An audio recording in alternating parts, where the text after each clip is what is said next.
right, sounds like you can, I think.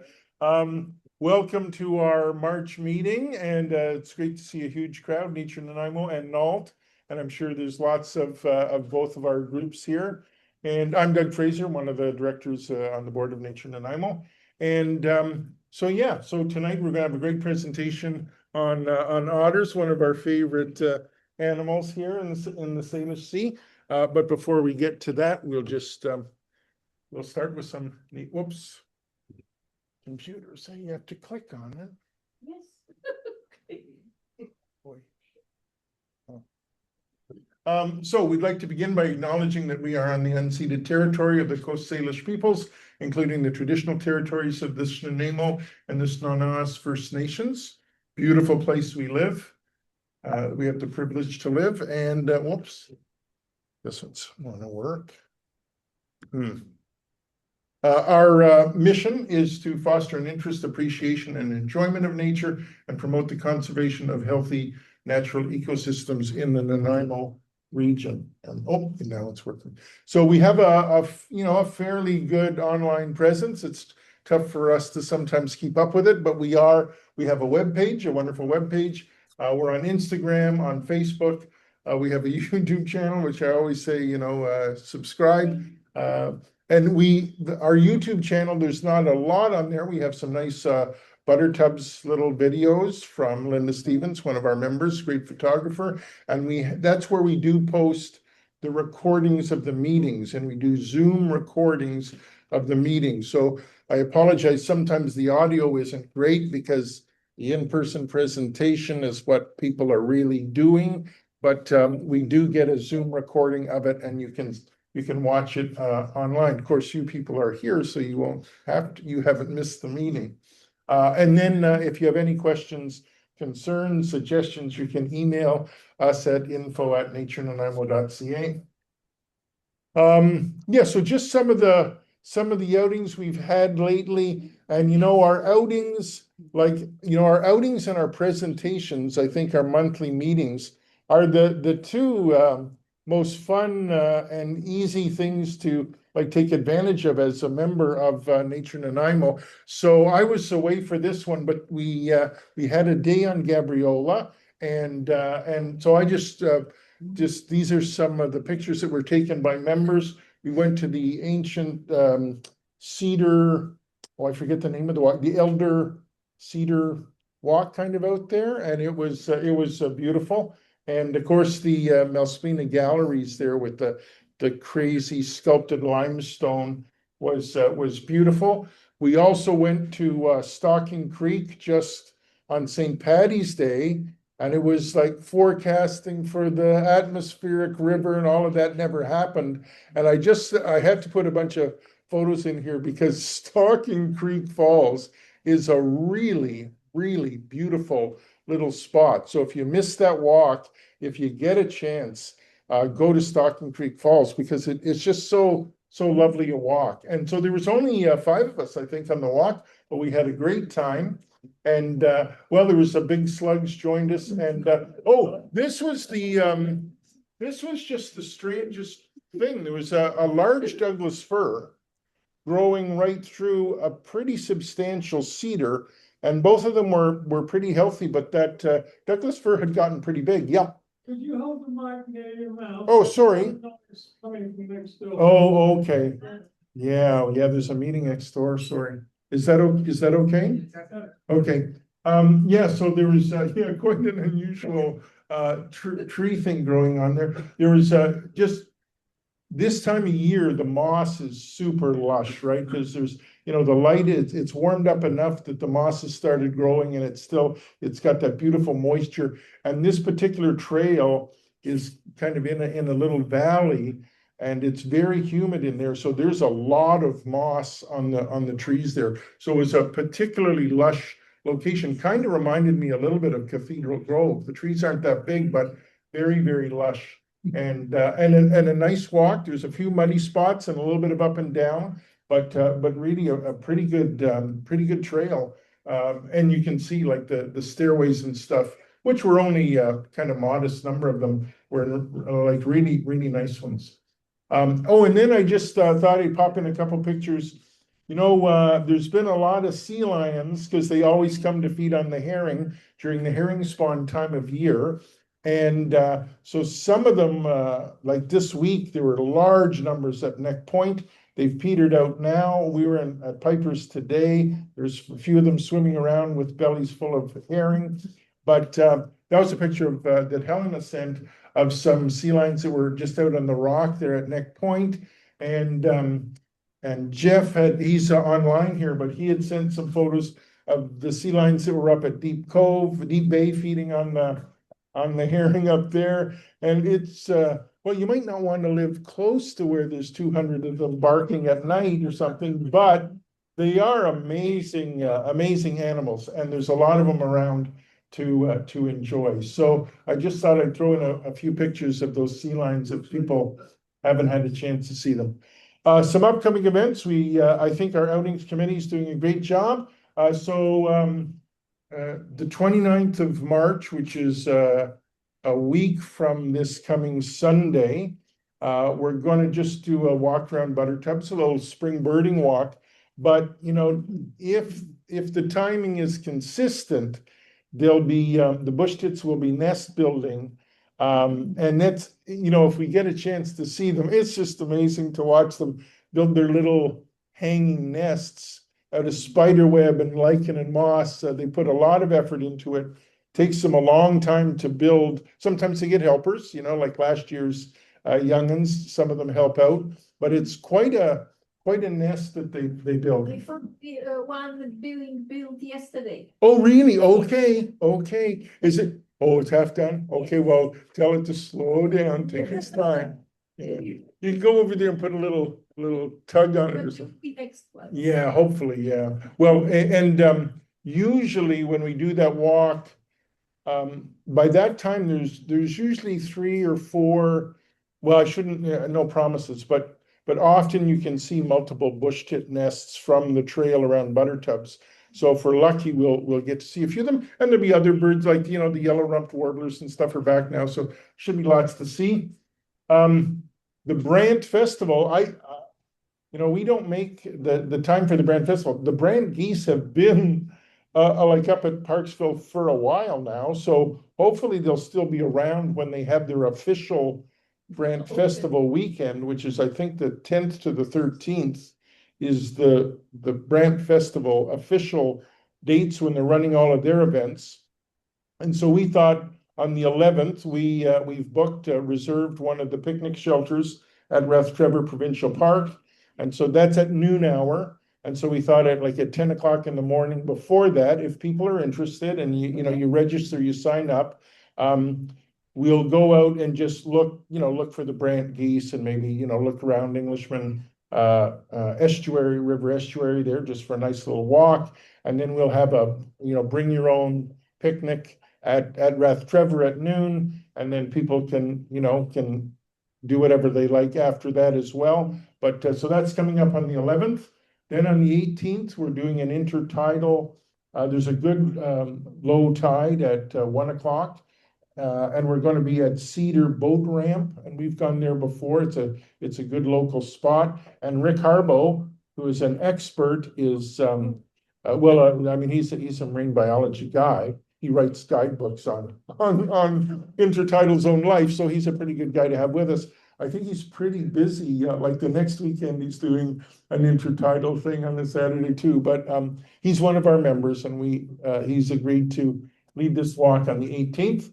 I haven't sent out the announcement for that yet, but it will be coming out very soon, and you can sign up for that. The Tofino Shorebird Festival is, we don't arrange anything special for that, but during the week of, it's the 27th, like the Monday is when the actual just shorebird expert birding things are. In the weekend before, there's a birding course, like if you want to sign up for it, and there's something on the 3rd of May as well, but you can go on their website and see what's going on. But a few of us just go over there. The shorebirds are migrating back, and they use the Tofino mud flats and some of the sandy beaches and stuff in that area on their migration north. So it's just a beautiful place to go anyway. Gives you a good excuse to go over to Tofino Ucluelet and see some shorebirds. And there are some absolute expert birders on the Tofino mudflats kind of every morning, well, kind of timed to the tides for that week. And so if you go over there any week, you can just drop in and have these expert birders ID these shorebirds for you. May 3rd, there's a work party. This is well, it's fun, right? But it's not as fun maybe. But we go to Butter Tubs and we're kind of due there to remove some broom. So May 3rd, there's going to be a Butter Tubs broom busting event. Staffen will be probably leading a walk, Wildflowers in Harwood Plains in May sometime, haven't picked a date yet. But we always do kind of a walk. Go and look at the beautiful wildflowers at Harwood Plains. Oh, I should have mentioned, you know, if you go to Piper's Lagoon now, the fawn lilies there, I don't think I've ever seen so many fawn lilies in one spot. There are hundreds and hundreds and hundreds of them out on the peninsula there on the end of Piper's Lagoon. And then May 22nd, St. John, who I don't think is here right now, but he's leading a walk to Mount Suhalen Ecological Reserve, which is just near Duncan there, kind of in Duncan. And it's a nice, it's kind of up on a hillside, mountainside, I guess. And it's a Gary Oak meadow and there's lots of nice wildflowers there. So it's just a nice walk. And then we have some, well, our picnic is the 27th. So that's in there. Just we haven't, you know, you'll learn lots more about that as the picnic arrives. But you've already received this week, you know, the registration opportunity for the June 3rd trip to Princess Louisa Inlet. And actually, maybe Nancy, do you want to talk about it or just answer questions?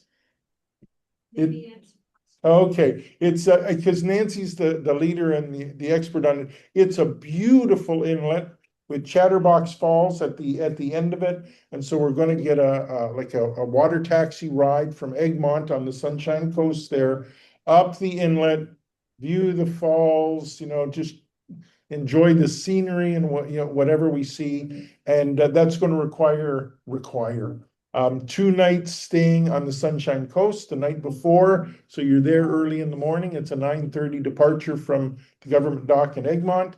And then when you come back at the end of the day, I mean, you could in theory get back to Nanaimo late at night, but it's strongly advised to just spend that second night on the Sunshine Coast everywhere. Now that's, we have a limited number there, so we're going to draw names. You know, we'll fairly pick who gets to go if too many people are in, but you have until next Tuesday night at midnight to register and get your name in the draw if you want to go. But anyways, that's going to be a beautiful outing. If there's any questions, Nancy is here and she can answer them. Oh, okay, yeah, that would be good too. Yeah. And we sent out a fairly detailed, I think, Nancy sent out a fairly detailed description of everything that's involved. But yeah, it's a beautiful place. Then the Eagle Show is and actually, I didn't call it What the Hake, which is what it's going to be called, because hake as in the hake fish, Hake. This Eagle Show out of Campbell River is it's a boat tour over to where these large numbers of eagles are just sitting in trees waiting for the hake to be brought to the surface by these strong tidal flows. And I guess the hake can't avoid it, and they're brought to the surface. And once that happens, the eagles just go out and feast on the hake. And so it's just this show that the eagles put on, feeding on hake, and then it's over when the tides change and it just stops. But it'll be a beautiful tour in terms of whale watching and stuff like that, and scenery as well. But that's coming up in July. I haven't sent out the announcement and the registration for that yet. but it will also be a limited number of people. Then just got this coincidentally last night, which is good timing for us to share this information, is that YES, which is a great organization, the Yellowstone Ecological Society down Yellow Point. Did I say Yellowstone? Yellow Point. They're putting on a bio blitz from April 24th to the 27th. There is, they sent us, they have this poster with these QR codes. So you can, but you can just Google YES BioBlitz and it takes you to their website, which has a very detailed description of it. But it's really interesting. Like on the one day they go to Holland Creek and do a BioBlitz there. On the next day, Rick Harbaugh is, that's the 25th, is doing an intertidal zone walk near like Oyster Bay there down near Ladysmith. Then the next day, they're going to Hemmer Park and they're going to do a BioBlitz of the Camas Meadows there. And then the next day, they're doing a Cable Bay Trail blitz. So you can participate multiple days, just one day, you know, if you like. But anyways, it sounds like a very worthwhile event, and you can be a citizen science and help contribute to, you know, getting data on the biodiversity around here. Yes. I'm new. What is the purpose of the BioBlitz? Oh, okay, sorry. Yeah, so bio blitzes are these ways that citizens just go out and photograph or document, observe anything and everything, you know, like plants, slugs, like whatever. And to participate, many bio blitzes, including this one, use the iNaturalist app. I don't know if you're familiar with that, but it's like a citizen science database also of observations of living things around the world. And so you just take all these photos of whatever you see and you just upload them to iNaturalist and you tell them, you know, like it's the YES Bio Blitz. And so that database then becomes, you know, used by researchers or whatever for, you know, kind of documenting whatever living things are in these particular spots. So there's been a bunch of bio blitzes in our region, you know, different groups have them. But anyway, this is one, sounds good. And it says it's there, I'm not sure how many they've done, to be honest, but they may do these every year. I'm not sure if, but they're very well organized. So now I'll turn it over to Stefan to introduce our speaker. Thanks, Doug. So I'm Stefan Lindgren. I am currently not on board, but I was the founding president until Doug took over. Anyway, so Linda Nicol was supposed to do this talk in November, but I had a senior moment and booked somebody else on top of it. So, but she was very gracious to agree to do this talk today instead. So Linda is a research biologist at DFO's Pacific Biological Station here in town, which is a fantastic place with tons of scientists and people who know things. She's been leading a marine or leading sea otter surveys and has worked on marine mammal projects for about 20 years.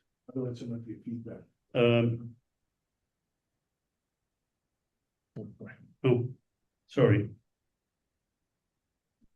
So,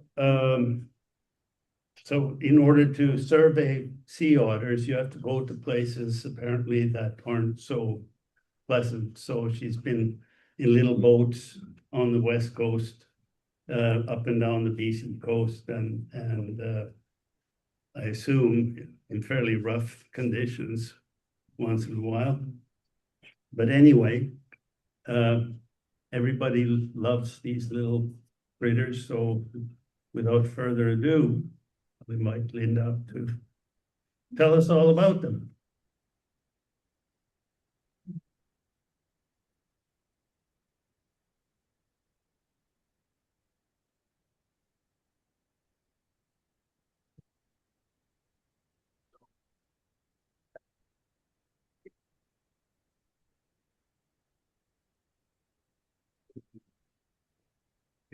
Yeah, because there's some people. This should work once I, Once you pull it. whoops. Just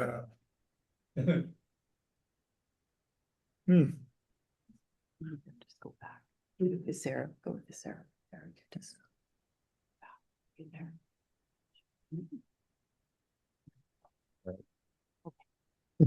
All right. That's great. So you can sit here? Sit Well, here? yeah, you consider stand as long as they should be able to see if. you're Okay. kind of in this Right. general direction. We do it this. Hi, good evening, everybody. It's really fun to be here. Super glad you're interested in hearing about otters. The title, this is totally Linda Bruyman of Nalts. I would have come up with something much more sea otters of British Columbia. So you could thank, you can, oh, sorry. Yeah, it's not on. No, it's not on. Okay, what's the trick? Am I supposed to use this one? Yep. Oh, does it work now? Oh, maybe I just have to put it, does that work? Really? That works better? Yeah. Well, Closer to your mouth. not sure how to get it closer to my mouth. Okay, stand by. Is that loud enough? No, it's not really. I'll just move it up to, No, no, that should be, all right. I'll just. put it here. Fine. Never mind. It's fine, then. Okay, great, like that, whatever, okay. All right, so yeah, just to say the title, this is a Linda Bruyman title. She said, make it fun. So you could thank Linda Bruyman. I would have come up with something slightly duller. So, yeah, so my name is Linda Nicol. I work in the cetacean research program at the biological station. So we work actually on whales and sea otters, and another part of our team works on seals and sea lions as well. So we're a good source if you want to know about other species as well. So I'm going to break my talk down. This is into a series of topics, and I've inserted river otters into this talk, which I might add, I'm not an expert on river otters, but it's been really fun pulling together some information to add here about the river otter. Because the key point is people get them confused a lot. After all, we live along the coast and we see otters, and people assume that they're sea otters. So I'm going to start with a description, then a little bit about the sea otter's near extinction, which is a really important and unfortunate event, but has taught us a lot about ecosystems and how species interact within ecosystems and how important those interactions are and what happens when we lose a species. And there's sort of a story there that parallels, we can think of that as something that's happening with other species around the world as well, including here on Vancouver Island. Then I'll talk about biology, social organization, population trends with just some maps, and about the cool stuff at the end that I think is the take-home message that I want to give you about sea otters and their interactions. So first of all, the sea otter is the smallest of the marine mammals. It's the smallest. It's only about the size of, well, a dog, a Labrador retriever with short legs. So quite big, but not as big as a river otter. I mean, much bigger than a river otter.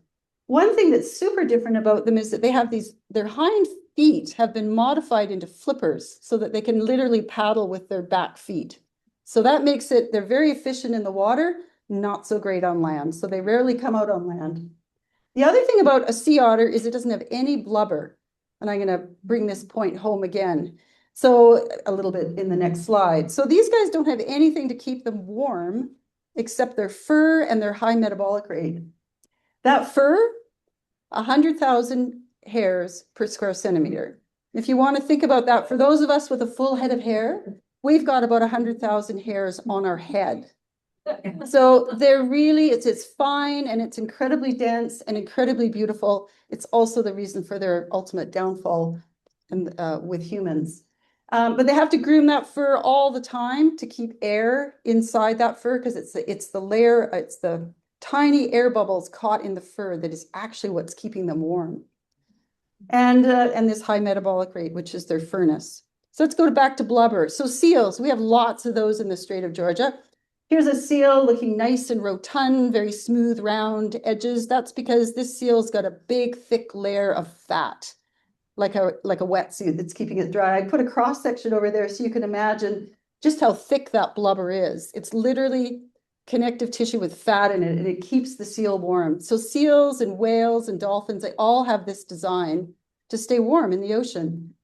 But the poor old sea otter doesn't have that. All it's got is a really high metabolic rate pumping out heat and really special, dense, fine fur.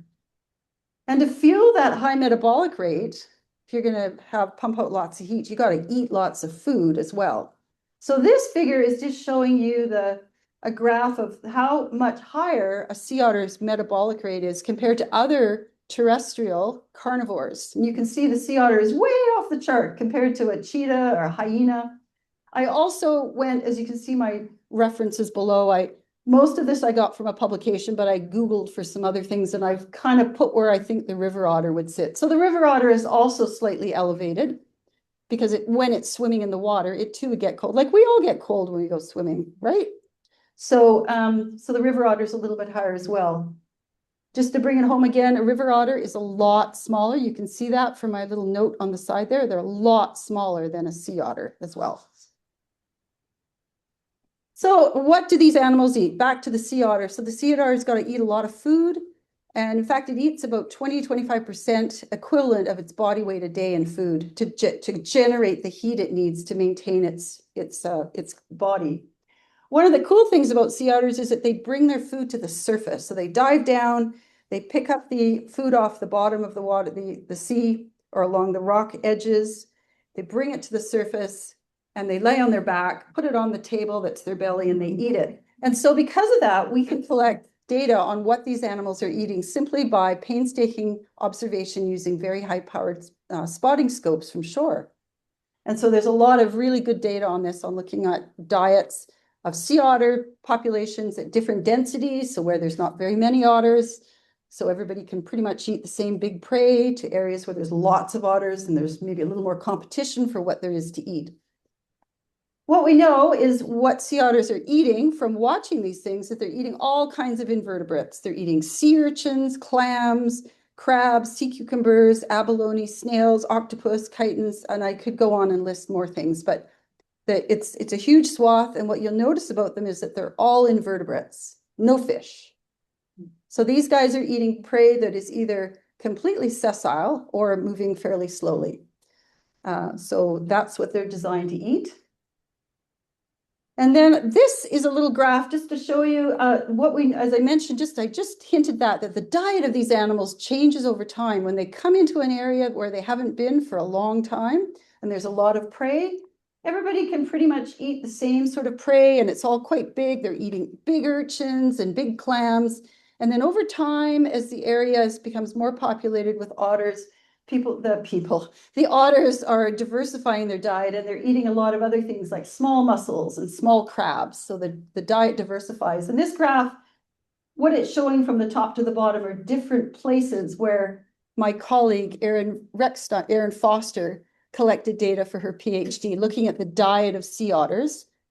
And she looked at these different places, and they're based on how long otters have been in the area. So the one at the top is where otters had just arrived. It was like, whoa, look at all these big sea urchins. So they were eating big sea urchins.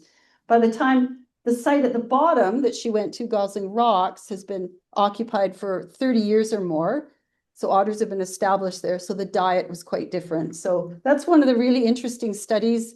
There's studies like this being done in other parts of the sea otter range as well, to understand how the sea otter's foraging behavior changes the environment. So what are a couple more things about these cute little guys?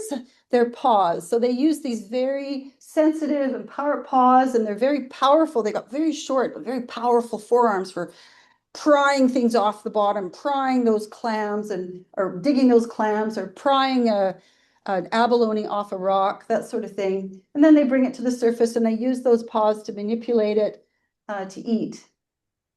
And the sea otter lives not in the Salish, not on the east coast of Vancouver Island. There are the odd sighting, but mostly where we've got them on this coast is on the west coast of Vancouver Island and some areas on the central BC coast. They're in areas that are very exposed, rugged, west coasty habitat. They're usually within 1 to 2 kilometers of shore, because the sea otter is constrained. Pretty much they're diving to maybe 20, 30 meters maximum to find their prey.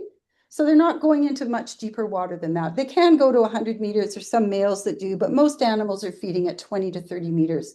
So that constrains them close to the shore in these really rugged areas. The river otter. You'll notice throughout this that I'm referencing photos. So if it's got a site, if it doesn't have a reference to the photo, it means it's me or one of my colleagues. But otherwise, I make sure this I found on Facebook. So this woman, if anybody knows her from Nanaimo, was an incredible photograph. Remember. She's a member, well, this is absolutely stunning. So I poached it right there because, well, it was on Facebook anyway. So, this is a river otter, totally different animal. These guys feed on fish, lots of fish, some other things, but fish. And they're not considered a marine mammal. And the reason they're not considered a marine mammal is because they actually spend a lot of time on land. They den on land, they run around on land. Their young are born on land and stay on land for a period of time until they're ready to learn how to swim. So these guys are feeding in the intertidal and the shallow subtidal, and they're feeding mainly on fish. And then they bring those ashore. And you can see, and you'll see in a video I show you later, they're quite capable of running around. They don't have modified hind flippers. They simply have paws that are webbed to let them swim. And this guy, this photograph is extraordinary. He's got a sculpin in his mouth. It's a really wonderful photo. And where do these animals live? Well, I decided to actually look at some studies that have actually been done right here in the Strait of Georgia. And so this is, of course, they live in other parts of the coast. They occur throughout coastal British Columbia, but right here in our backyard, where are river otters? So on the left is a chart that I snipped, and I've got little dots on there. I don't know if you can see them. These little dots all here. These are sites where he was a graduate student at the time, did a study looking at river otters in the Strait of Georgia and looking at the diet of these things by collecting their scat. So not like a sea otter where you can get a scope out and watch what they're feeding on. With these guys, it's a little harder to figure out what they eat, and you have to actually collect the poop and clean the poop and look at the hard parts. So that's what he did in that study. But the point about those dots is it shows you, yes, those are indeed the kind of habitat. These animals are on land and they're right close to the shore. On the right-hand side of my screen is a very cool map. This is a study done by a student who came from Concordia University. And with some help, she did a really cool study on Protection Island, looking at all the places that sea otters, that river otters were using. And Marion probably knows her in the story. So all those dots are places where they put up trail cams, or they found scats or latrines, which are like communal pooping spots, or sightings of them, and all the way around. And so again, these animals are associated with that shoreline area, places where they can get from the rocks down into the water. And then of course they do like docks. And oh shoot, I got to go back because I just love this video. This is, how am I going to make it work like that? Maybe I could, can I click on the middle? This is a fellow, he lives in Squamish, and he makes the most amazing, is it gonna play? He does beautiful videos. So this is not a sea otter, this is a river otter, this is a river otter, this is a river otter. See how it's running around? And it's in sea, but it's a river otter. And the long pointy tail, long pointy tail, be a quiz at the end, everybody, pay attention. And they can run around, and they definitely don't have flippers for their feet. And this is a sort of a typical grouping of otters, and they're pooping on the dock. Oop, I guess I'll get out of that now. They're pooping on the dock like a good old river otter. Then you just click forward. There we go. Okay, so back to science. Okay. So the river otter died in the Strait of Georgia. So this on the right here, I've made this graph based on the data that was collected by Gary Stenson in that study where he collected the poop. There's a little bit of poop down there. So the scientist takes the poop, you clean it all up, and you look at all the hard parts, and you identify the species by the little hard parts. And what he found was that most of the time these guys are eating fish. Did I mention fish? Fish. So they're eating sculpins and gunnels, lots of small fish that you find in the near shore, the very near shore, and relatively slow moving fish. So they're not eating really fast fish because they can't catch up. Interestingly, they also eat birds. And apparently they catch them by catching them underwater. So they pull them down from above. But as you can see, it's not a major part of their diet at all. And that seems to be the story everywhere. The overlap. They overlap. Oh, yes, someone in the audience is pointing out they're eating crabs, which also sea otters eat as well. That's true. But sea otters would eat a lot more crab. So I wish I could get that little thing off the top there. Maybe I can't. Stand by, everybody. Oh, well, we'll live with it. There's a tiny X in that bubble, that you click on. Yeah, I just can't. Oh, hang on. I was trying to get a mouse to go there. You had the mouse. I know, and then it disappears. Well, we'll just live with it. It just says different teeth for different diets. So on the left is the sea otter, which has powerful jaws for crushing hard-shelled prey. And what you can see, I'm hoping in this, is that the molars are flattened. They're not flattened because it's worn them down through life. They're actually evolved that way. So the molars are these flat mallets for crushing hard-shelled prey. On the right is a river otter. And the river otter's molars have got these bumps on them. So they're still craggy so that they can catch and tear fish apart. What you'll see with both of them, though, is that they've got canines. They've got these incisor teeth. I think they're called inside, the long ones. Anyway, the point is these are carnivores, just like your dog or your cat. So these are carnivores as well. So you see different teeth for different lifestyles.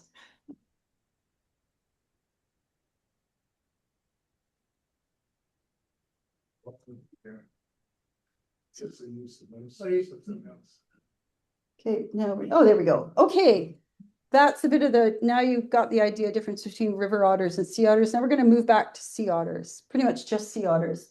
The story of the sea otter is a story of a species that extended historically from northern Japan all the way around the rim of the Aleutian Islands, all the way, pretty well continuously, all the way to Baja California. But it was wiped out in a relatively brief period of time when it was first discovered by the Russian explorers in the Aleutian Islands in the mid-1700s. And they began a hunt of those animals, enslaving Aleut people to do the hunting for them. Then Captain Vancouver arrived off Nootka, Friendly Cove, in 1778, and his crew, his men, traded for sea otter pelts with the people there at Nootka. And they discovered when they took them to China how valuable they were, how much money they got for them. And so that spawned another surge in this intense trade. In the case of all the areas south of the Aleutians, it was a trade with the First Nations people, and it was intensive. And the sea otter was pretty well wiped out to less than 1% of the pre-fur trade population size by 1911. In fact, by 1850, well, here, let's just stop for a minute. We'll go back to the Aleutians.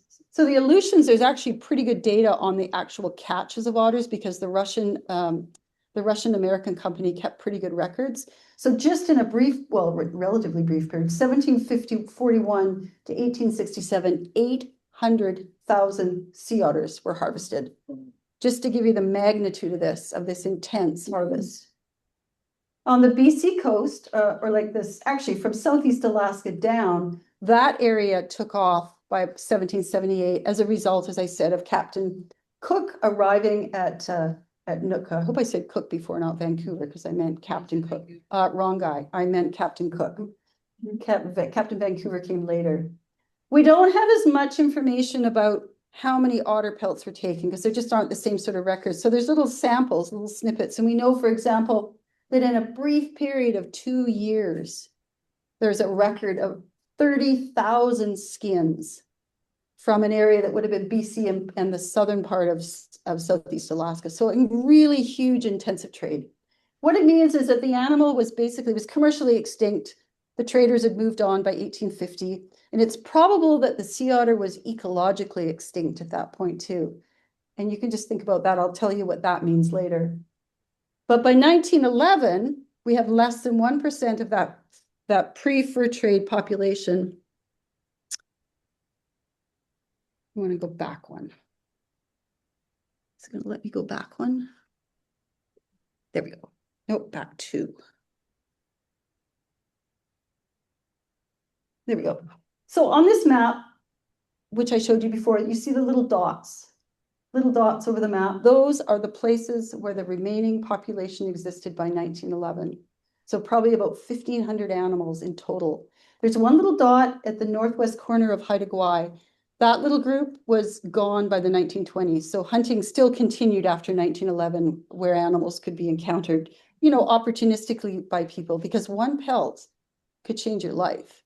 There's an ad in the British Colonists from that time of a house. You could buy a house in Victoria for the equivalent of 2 sea otter pelts. So that would drive anybody who lived anywhere, you know, so the concept, but there was no concept of conservation at that point, but the concept of conserving the otters wouldn't have come into play with that type of a win. Like fur coats and hats. Yeah, Is that what they- yeah, it was for fur coats, robes for Chinese royalty. Yeah. So there we are, the last sea otter after that was known to have been shot on Vancouver Island between 1929 and 1931. Not quite sure of the date. And after that, there were no sea otters on the BC coast. So now I'm just talking about BC until 1969, 1972. Over that period, animals were translocated from Alaska to BC.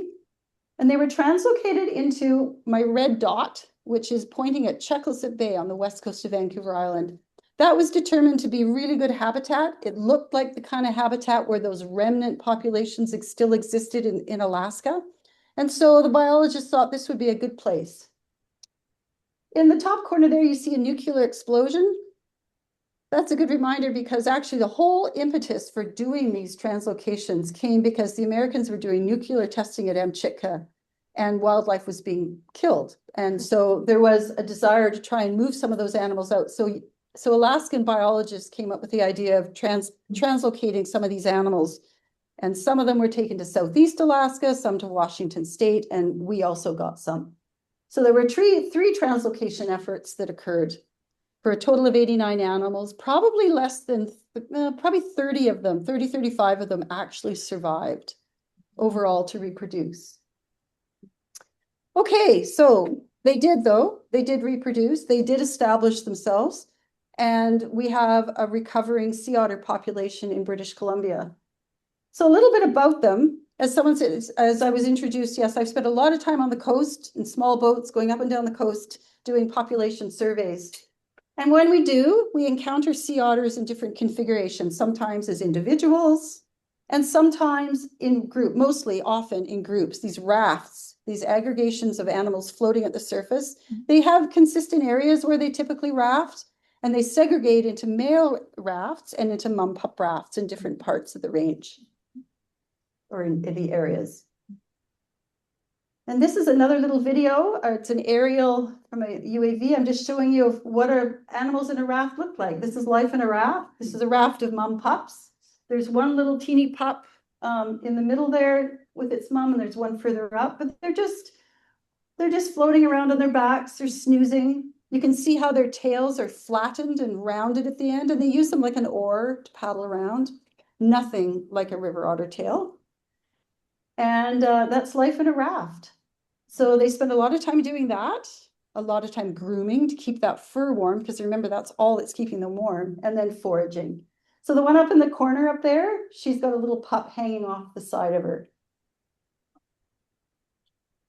So yeah, that's what I'm pointing out. You've got these mum pup rafts in the range.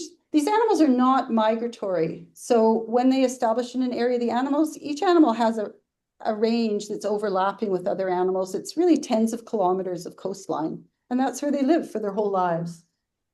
And they aggregate in these rafts to rest, and this is a mum pup raft. And I meant to point to the pups, but never mind. These are male rafts. This is 2 examples of male rafts. They're often very sort of dense, and they can be really big.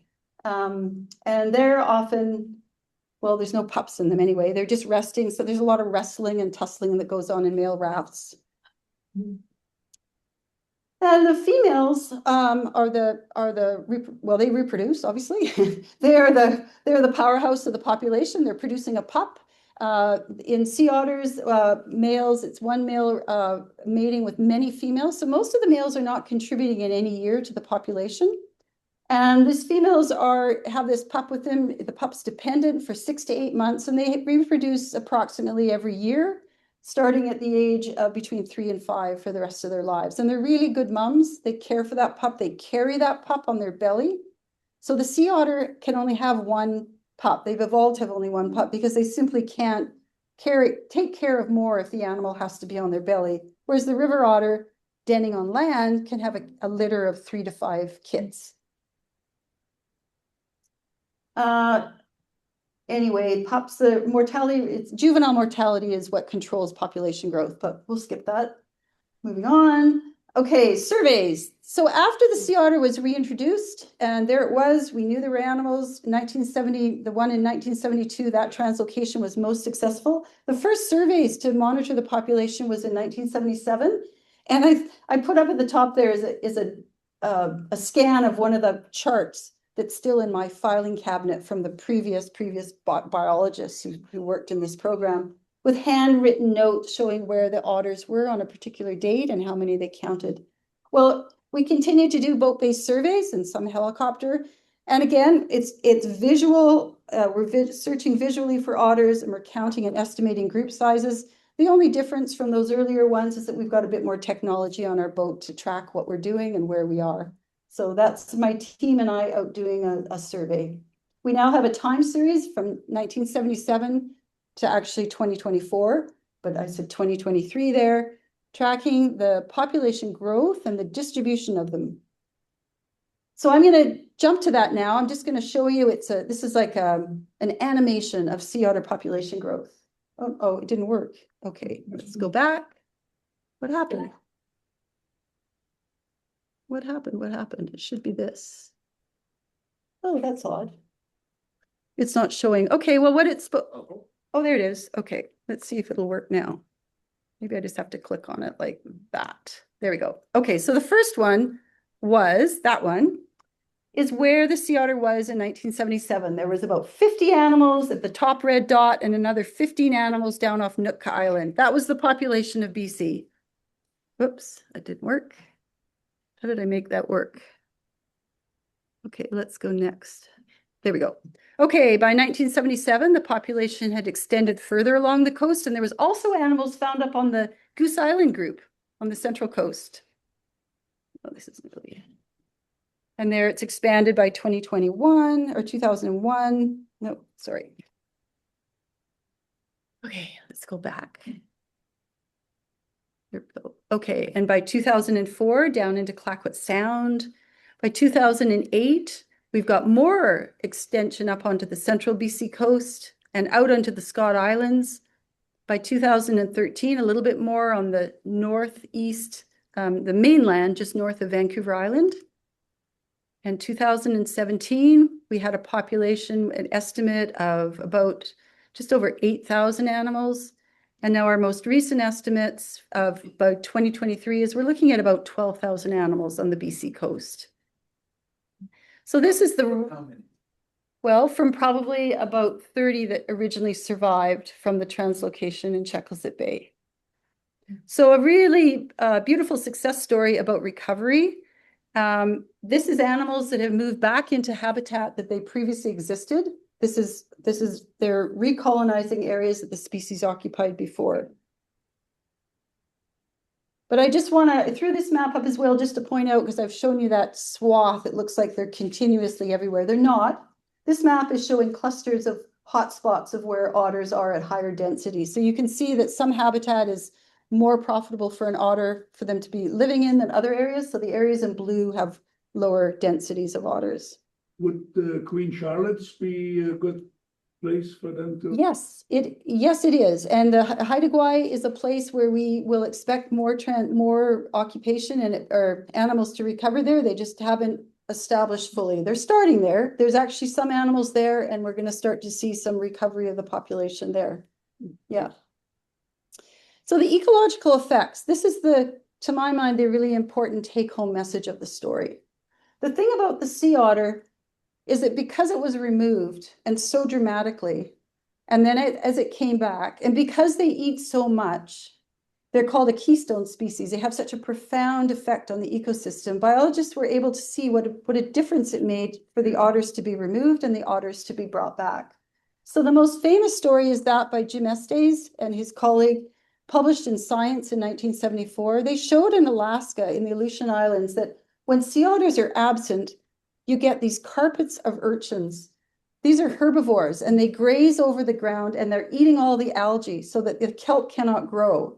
When the sea otter comes in, they feed on those urchins, they reduce the density of urchins, and they release the kelp from this predation pressure, and you get a kelp forest.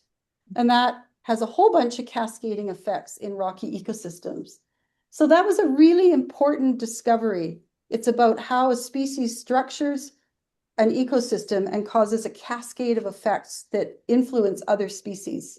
And this phenomenon is not limited to sea otters, but this is the best known story. So when the sea otter was wiped out, these incredible abundances of shellfish emerged.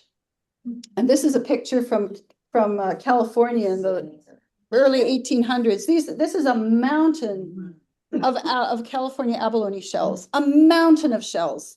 And that's because they were so abundant, because of course there was no otters affecting where abalone could exist or the size of abalone. And even today, and starting in about the 1950s and 60s, when scuba diving equipment was developed, dive fisheries developed for some of these invertebrates. So species like these are sea cucumbers. So this is a present day sea cucumber harvest. And it's not working. Okay, I'll just go back. I'm not getting all my pictures. Come on. Nope, I want to go backwards. I want to go backwards. There we go. Okay, let's try that. Okay, it doesn't work. Oh, well. So that's the sea cucumber, but it's also like gooey ducks and urchin fisheries. All of these things were hugely profitable fisheries with huge numbers of these animals and in big sizes and big abundance. And that's because the sea otter had been removed from the ecosystem. There we go. That's your yummy looking sea cucumber. And there's the gooey duck. So these are all species that sea otters eat as well. Oh, no, it went ahead. I didn't want to go ahead. Shoot. Okay, so back to the past. I came upon this quote with an understanding of sea otters. I came upon this quote by George Dawson, and he wrote this in 1877. Now, the sea otter was probably wiped out from Haida Gwaii by the probably almost the turn of the beginning of the 1800s. And he makes this observation that at the high water mark, in some places, large urchins are thickly spread upon the bottom. And that tells you that the sea otter was gone from at least southern Haida Gwaii.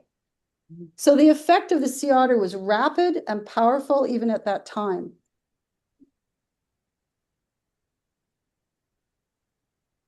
And now I want this to play. It's a video. Is it going to play? Okay, so this is a video from a drone that we've taken, and it's showing a raft of sea otters. Can you see them sort of splashing in the water? It's a big raft of male sea otters in Checklisset Bay, and they're over top of a huge kelp bed of Macrocystis kelp.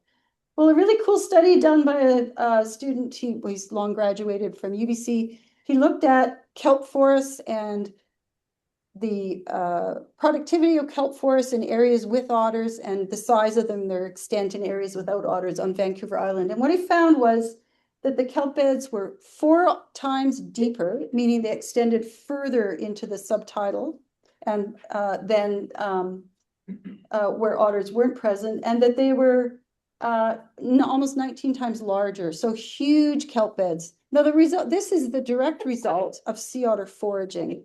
So sea otters reducing the density of these herbivorous invertebrates. So these kelp forests grow. And these kelp forests are not just what's at the surface. At the surface here, you're looking at Macrocystis kelp, but under there's a whole suite of other species, understory kelp, that make up that forest. And the kelp forest can almost be seen as a successional stage forest, just like we see on land. You've got perennials and annual types of algae. And I just put a paper by Jane Watson on the corner to remind myself. She's also someone here from Nanaimo, has done some incredible work on the west coast of Vancouver Island, monitoring the effects of sea otters over a 30-year period and the changes in these kelp forests. So sea otters create this type of habitat. Oh, shoot. So once you create this forest, what does it mean? Well, it turns out, this is what Russ Markell was able to show, was that in these forests, you have increased productivity. Benthic productivity is 20 times higher in these sea otter created kelp forests. And fish abundance is also greater. These are rockfish and also the smaller fish that they prey on. The kelp forest creates habitat, and they in that habitat, and they're large and they're productive. And fundamentally, the food webs become more complex. So you have longer and more species interactions in the food webs as a result of the kelp forest. So these are what we call cascading effects of the sea otter as the keystone predator. In the Aleutian Islands, which is a different ecosystem than our coast, Duggins was able to show that kelp-derived carbon, so the carbon from the kelp, from the detritus of kelp falling down in the forest, being consumed by shellfish. So instead of them grazing, they become detritivores, was actually 2 times higher, meaning that the kelp forest was also providing food to the invertebrates that lived in them. So you get these massive changes. Now, the other thing about sea otters is they eat a lot of clams. Turns out clams is really an important part of their diet, probably important at all times of the year. It's food they can get when it's really rough and very exposed in winter conditions. So these guys are eating at least 50, if not more than that % of their diet is probably clams at different times. And for these, they're excavating in soft sediment. This is a picture that I received years ago. It's actually in the intertidal zone. So sea otters will excavate into the soft sediment at high tide in intertidal areas for those clams, and they'll also excavate at low tide. I mean, in the subtidal for these clams. And in so doing, they disrupt those clam beds. They create space for other larval invertebrates to settle. They create broken shells scattered everywhere that the larvae can settle on. So these are the disturbance effects of sea otters that alter the habitat as well. But another very cool thing, and this is some recent work also just out by a colleague of mine, Erin Foster, for her PhD, it's published in Science, is that sea otters have a profound effect on eelgrass by digging for clams in eelgrass beds. So just like that scuba diver is, there's clams down there. That's why you can see all that broken shell. Sea otters forage in those areas. And when they do that, they disrupt the rhizome structure of there's like the rooty structure of the eelgrass. And eelgrass can either reproduce asexually, which means there's no genetic change. There's no difference in the genetics between the parent eelgrass and the offspring, or they can reproduce sexually. And when they're disrupted like this, it increases sexual reproduction, and that increases biodiversity or genetic diversity within the eelgrass bed. So turns out that eelgrass respond very positively to disruption, and it increases their resilience and their genetic diversity. And sea otters have a role in that. Probably people have as well, when there were more people on the coast were harvesting clams in eelgrass beds as well. But sea otters are definitely played a role. So that's my story about the sea otter. I want you to take home that it's really cool. They're really cute. They've come back. They've made this amazing recovery. But what's more profound about them is they teach us an important story about interactions, that it's the interactions of a species with the other species in the ecosystem that's really important. And when you lose those species, you lose those interactions. So there's a very cool paper out also by Jim Estes and others. And many people have been studying this, looking at these types of interactions and seeing if they exist in other systems, and they do. For example, just at the top there is an Arctic fox, and it turns out in the Aleutian Islands, where seabirds nest on land, just like at Triangle Island or the Scott Islands, where they nest on land in burrows, they come ashore and they poop and they drop bits of fish when they're taking them to their young in the burrows. And in so doing, they drop fertilizer. They bring ocean nutrients as subsidies to the land, just like when we put compost in our garden. And so it's lush. And when the Arctic fox is present, which I think was introduced to that area inadvertently, the birds aren't there because they're eating the birds. So the bird population is diminished or not present, and so you don't get that effect. So it's not really about one is better than the other. It's just demonstrating that you lose that interaction. And there's other examples on the other side. I've got sea stars, and there's one there about a fish called a bass that feeds on small fish in lakes. Those small fish feed on zooplankton, and the zooplankton feed on phytoplankton. And the phytoplankton is what makes the water murky. And so when the bass is there, it's eating a lot of those little fish. And that means that the zooplankton aren't being consumed by the little fish. And so the zooplankton can eat the phytoplankton, and so you get more water clarity. So you see all these relationships. So the point is that I want you to think about, I think it's interesting to think about these types of relationships. And personally, I'm really interested to know more about some of the large mammals on Vancouver Island that we have, and what sort of ecosystem interactions they have or have had given the changes in their population size. But that's the important message, that interactions really matter. So I just want to say that all the work I do on sea otters has been supported by Fisheries and Oceans, who I work for, through our Species at Risk program. There are other people who collaborated on this type of work, including the New Chalmers Tribal Council and nations as members of that, and the Guayhanas and the Haida Gwaii, the Haida Nation, and HealthSig have helped at various times with different types of survey work. There's just a huge host of people that I should thank, but I'm not going to add them all. Okay, a quiz. I did mention a quiz. We are having, and my computer's going to die. Is there a plug-in for this? We need a plug. Okay, the quiz. I have to sit down because I got to read it. Okay, so on one side are pictures of sea otters, and on the other side are pictures of river otters. And I'm going to ask a question, and you tell me if it's a sea otter or a river otter, and then I will bring up the answer, and it will put a checkbox on which side of the box it should be on. So, which species swims and forages at sea? And it can be both, or it could be one of them. Both. Is it working? Is it filling in? Come on. Okay, and you'll be really glad to know this is short and it's going to be over soon. Okay, let's see. Can I make it work like that?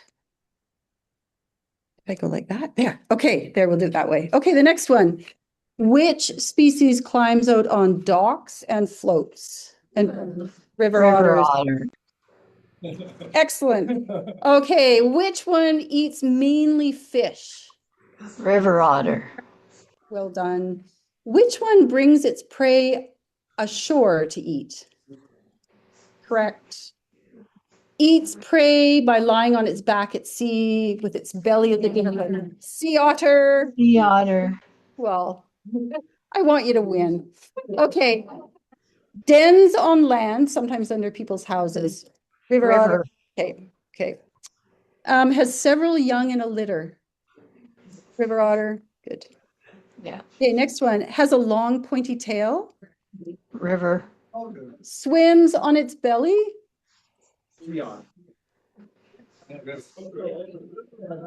Swims on its belly. Swims River. on its belly most of the time is a river. You're right. Sometimes it does. That wasn't a very fair question. Okay. Swims on its back most of the time. Sea. Sea otter. Lives at sea, like its whole life. Sea otter. Sea otters. Clumsy on land. Large hind flippers. Sea otter. Sea otters. Births at sea and carries its single pup on its belly. Sea otter. Adult weighs about 14 pounds, like an overweight cat. Correct. Adult weighs 27 to 45 pounds, like a big dog. Sea otter. Good. Excellent. Okay, you pass. Okay, thank you. Thank you. Not to raft of sea otters in very rugged exposed habitat in the winter. Yeah. Mom and the pup, when the mother has a pup, Yes. how are they able to dive deep to get some food? The pup, when the pup, so when a mother has given birth to a pup, the pup is very vulnerable. And the female has to leave the pup just floating at the surface like a little cork while she dives. And so what she does in that situation is she chooses habitat that's very shallow. She's very careful about where she chooses to forage, so she doesn't have to leave the pup very long. Well, because They eagles also- can get- Because, exactly, because eagles are predators of sea otter pups. Yep. Yeah. That is right, they enter it and- Yeah, yeah. Wow, I've never seen that. Yeah, yeah, They swim in that, pipe forest, yeah, where the mother goes down and gets food. yeah. Then they can leave them at the surface in the kelp. Yeah, that makes sense. Yes. Is there Just- any noticeable genetic effect from the pup? The population that's what- That's a really good Yeah, question. can we just repeat it for the Zoom people? Oh, that sorry. can't hear? The question is there any effect of the presumed reduced genetic diversity that must arise because the population has arisen from a small handful of animals in Chequasit Bay? The answer is yes, there is reduced genetic diversity, and you can see that there's papers published showing that there's been a loss of genetic diversity. But in terms of, has it had some evident effect on the animals? The answer is no. And part of it has to do, I believe, something because the population grew quickly, so they didn't get stuck in a small pool of, they're reproducing very rapidly. Yes.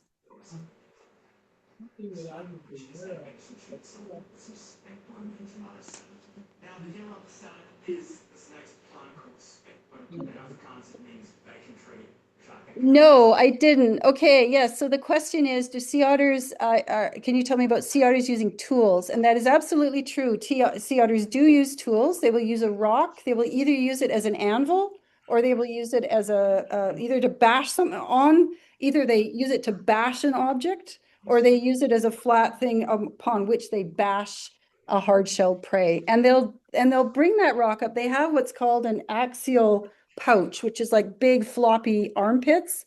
And they will actually bring the rock up under their armpit, which they also do with prey. So that I might add, it's like a picnic pouch when they're at the bottom. They'll bring things up under their armpits to the surface, including crab.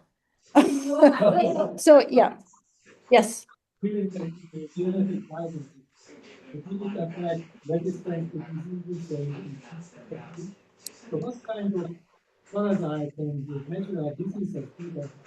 Well, Just repeat. the question is, referring back to genetic diversity, what kind of diseases are these animals exposed to? Is there some, I think what you're asking, is there some greater prevalence or occurrence of a swath of diseases as a result of them having reduced genetic diversity?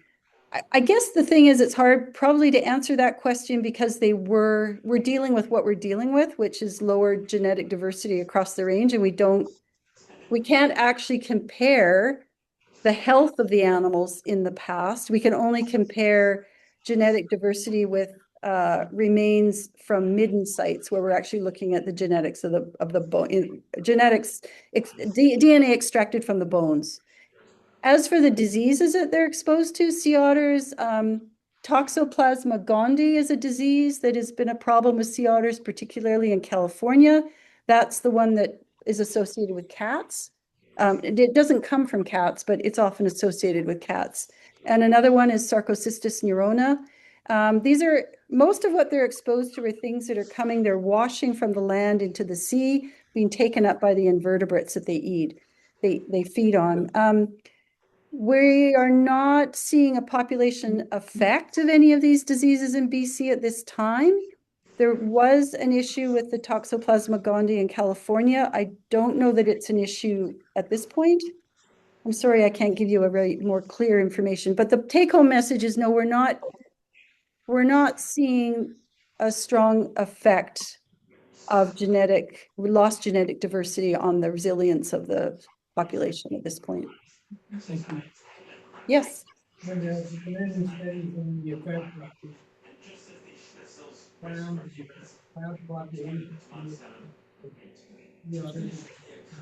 Well, what you see is that, yeah, the question is, what's the effect on the clams and the crabs in the areas where the sea otters occur? Well, one thing is, one of the areas that I've done quite a bit of work on has got a very high density of sea otters, and they've been really well established there since at least the 1990s. And astonishingly, when you do foraging observations, they're still bringing up clams. So that tells me that although the clam density is lower, and probably if I was harvesting clams, I would be sad to find that the really big ones aren't there. In fact, there's enough feedback in these ecological interactions that there continues to be an abundance of clams, at least from an ecosystem perspective. For the crabs, it's kind of the same thing. I think it would be hard to put your crab trap out with great success in an area that's occupied by otters. It's not that they're extirpated. It's not that the crabs aren't there. They're just not going to be there in the density or in those particular areas. But again, you watch them eating crabs. So the species is around, just lower density. Yes.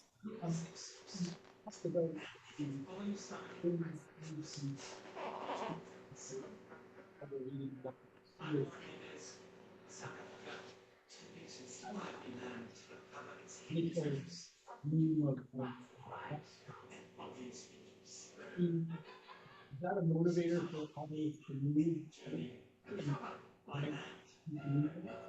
Yeah, so the question is, I think the question is, do sea otters, when they come into an area and there's a high abundance of large prey, because it's an area that has been without otters for a long time, pretty much like 100 years. So there's a ton of invertebrates. Once they've consumed the large ones, do these animals move on? Interesting, the answer is no. And that's a really cool thing about sea otters. These animals are not migratory. They don't travel great distances. They have these small home ranges over the course of their life. And what that means is that they have other strategies to cope with changes in prey size, density, and abundance. And that what they do is the diet shifts from eating those big ones, the big things are gone. They start eating smaller size prey, and eventually you end up with specialization. So some animals are focused on eating tunicates, whatever. So animals are focused on eating chitons, another one is focused on eating some type of a worm. Yep. Okay, over there, and yes. Would they manage to sleep? How did they manage to sleep? The question is, do sea otters sleep? Well, interestingly, we do tend to zonk right out and aren't even aware when we're asleep. Most animals don't actually. They all kind of sleep with, one eye open, as it were. But sea otters, I showed you that video of the animals in a raft when they're just sort of they're all kind of snoozing. They're just lying on their backs and they're snoozing. They pick these raft locations that are either in kelp beds or in areas where they're in the lee of the wind, and they just fall asleep and wake up in the same spot. Natural predators let's see, the biggest one in BC would be eagles on pups. So that's a huge one. Eagles, and so females have to really watch their pups don't get consumed. Turns out wolves are another predator. They're a scavenger, but in some places they have been known to actually take sea otters. California, it's sharks. Although the sharks aren't actually preying on the otters, they kill them because they think they're seals. So those are the main ones. And then in the Aleutians, we have an issue with killer whales have caused a massive decline, are believed to have been the cause of a massive decline of sea otters up there. So, but generally speaking, they don't have a lot of, and humans have been and are a predator. When's the lifespan? About 15 years for a male and 20 for a female. So, and then, okay, how about this one for you first? Sorry, because you had your hand up. Curious, you mentioned that they don't tend to move out of their area very much, but in the map you showed, some had moved north. Do you know why or when that happened? Yeah, so the question is, you just said, Linda, you just said that they don't migrate, they have small home ranges. So if that's the case, how did you, in that map where you showed the range expanding, how did that happen? So they have small home ranges. But animals, males, you end up with a large male raft at the edge of the occupied range.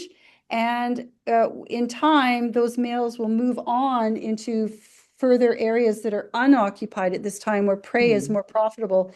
Their goal is to get big and strong and grow fast and large so that eventually they can move back into the areas that are occupied where there are female rafts so that they will have competitive edge to be able to have a territory.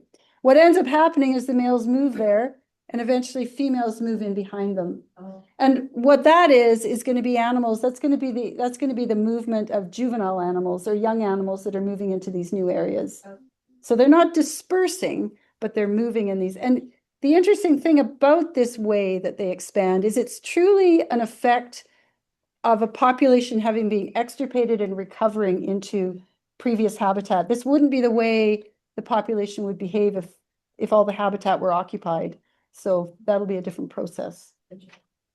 Yes. So you mentioned the California ones thought that this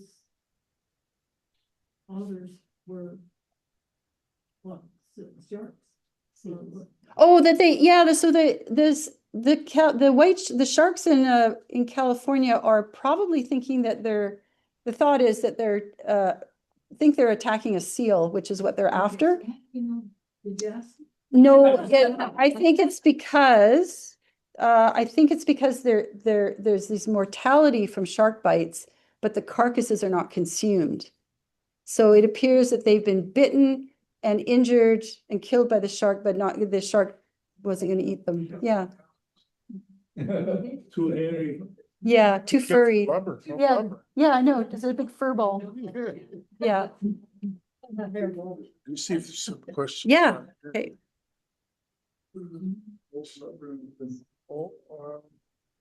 Well, maybe we have to take the talk down. Okay, yeah. And That'll work.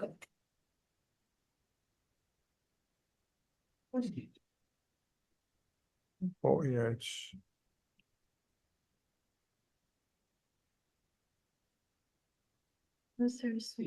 Well, let's, we'll get some questions from Zoom here now. If this year's herring run, Put it to your mouth so people hear you. oh, sorry. Yeah. I think it's on. Oh, it's a question for you. Yeah. Is there a problem with inbreeding depression from so few sea otters? Or we sort of, The answer is no. And then I'm not a geneticist, so I can't explain better why, but no. are they affected by red tide? Interestingly, we think not. We think that there's an early study by a guy Kuvitic who has showed that sea otters could actually detect high levels of red tide in butter clams. So they don't appear to be affected by it. And what is limiting the southward expansion of sea otters are ecosystems in southern Vancouver Island too Depauperated. depopulated. No, what is stopping? So there are sea otters in Barkley Sound, and it's true they're not in any numbers. They seem to be sort of stalled out in Clayoquot Sound. And I'm not quite sure the reason. I'm not sure if it's an influence, something to do with humans. Or quite what it is, but Barkley Sound should represent an area that would be very good habitat for sea otters. And then when you get south of there onto the West Coast Trail, it's not such great habitat anyway. It would be a long swath of low density. I'm not really quite sure. I think it could take over any time. It could take off the number of animals in Okay, Barkley then Sound. the last question on here Yep. was there a sighting of a single sea otter in the Triangle Islands off Victoria? I expect there were. So yes, sea otters. So I showed you that range map of where they occur. This is where we see rafts of sea otters during the times when we survey sea otters. We call that the occupied range. But some of you are probably going, yeah, but my friend told me about a sea otter at Cable Bay, and my friend told me about one at Yellow Point. And you are right. There are what we call extraliminal sightings of individual otters. They're typically males. There's been one at Squamish. There's been so yes, if there has been a sea otter sighting off Triangle Island, I would definitely believe it. Single male, probably. Probably a single male. Yeah, not a mum pup. question. And a male at Race Rocks called Ollie, yes, yes. Well, what makes good habitat is it's got shallow variable depths that where it's rocky, that's with probably a fair bit of high energy to support a diversity of rocky habitat invertebrates. But also patches of soft sediment where you get clams and other species that burrow. Areas that provide, what I notice with otters is areas with rocky offshore reefs. And by reef, I don't mean coral, I mean just rocky areas where you'd crash your boat if you were there in a boat. And those areas provide little micro areas where sea otters can raft around the edges. And because the rocks slope away into the water, they create places where sea otters can feed literally just below the surface or further down if they're a mum pup. So places like Checklisset Bay, the New Chatlets is excellent habitat. Those are the kind of things. There are also, though, these soft sediment habitats that are potentially used more in the winter. I think we're going to see more of those areas being used as well. Yes. Can you comment on the aggressive sexual behavior of sea otters? Oh, yeah. So he's talking about, he's talking about males. There have been a number of incidences of male sea otters dragging around a dead cormorant or a dead river otter or a dead seal pup.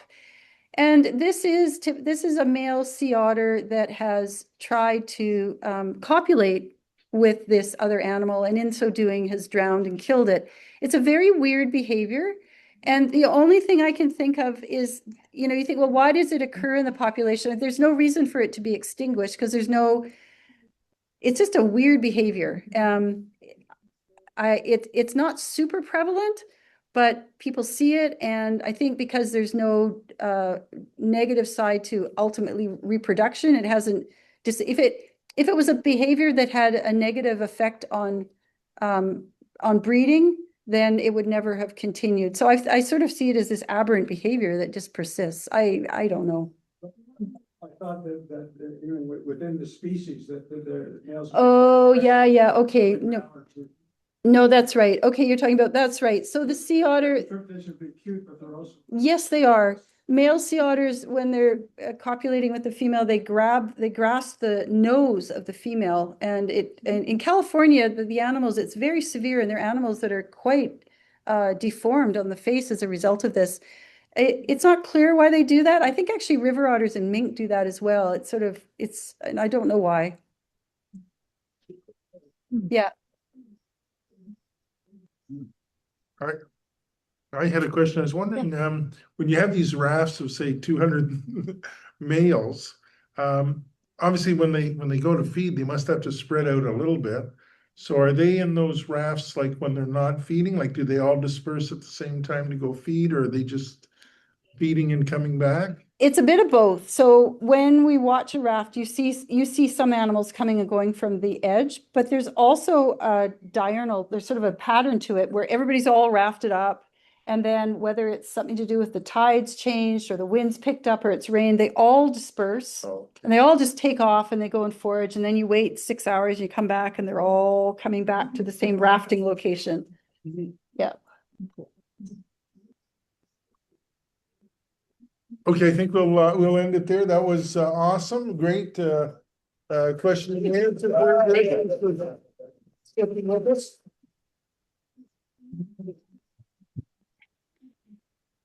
And yeah, just a lovely animal, and hopefully we'll all get a chance, if you haven't already, to see some. But thank you.